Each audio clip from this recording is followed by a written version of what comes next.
برطانوی شاہی خاندان سے تعلق رکھنے والے شہزادہ ہیری اور ان کی اہلیہ میگھن مارکل ایک بار پھر اپنی ازدواجی زندگی سے متعلق خبروں کی وجہ سے توجہ کا مرکز بن گئے ہیں۔ راب شوٹر کے naughty but nice podcast میں ایک ذرائع نے دعویٰ کیا ہے کہ دونوں مبینہ طور پر الگ الگ زندگیاں گزار رہے ہیں اور حالیہ مہینوں میں ان کی مشترکہ عوامی سرگرمیوں میں بھی نمایاں کمی آئی ہے۔ ذرائع کے مطابق ہیری اور میگھن کی مصروفیات اب صرف کام کے شیڈول تک محدود نہیں رہیں بلکہ دونوں کی ترجیحات اور روزمرہ معمولات بھی مختلف ہو چکے ہیں، جس کے باعث وہ پہلے کے مقابلے میں کم وقت ساتھ گزارتے ہیں۔ رپورٹ کے مطابق حالیہ مہینوں میں دونوں نے متعدد تقریبات میں الگ الگ شرکت کی۔ شہزادہ ہیری 2027 اولمپکس گیمز کی تیاریوں کے سلسلے میں اکیلے برطانیہ گئے، جبکہ میگھن مارکل اپنی کاروباری سرگرمیوں پر توجہ مرکوز کیے ہوئے ہیں۔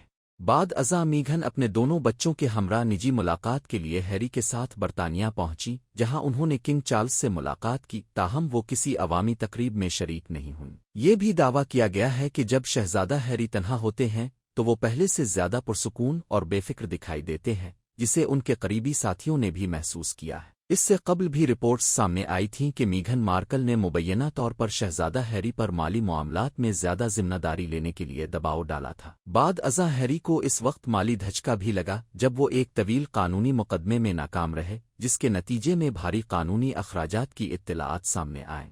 واضح رہے کہ شہزادہ ہیری اور میگھن مارکل نے ان رپورٹس اپنی ازدواجی زندگی سے متعلق سامنے آنے والے ان دعووں پر تاحال کوئی باضابطہ رد عمل نہیں دیا، لہذا ان کی آزادانہ طور پر تصدیق نہیں ہو سکی ہے۔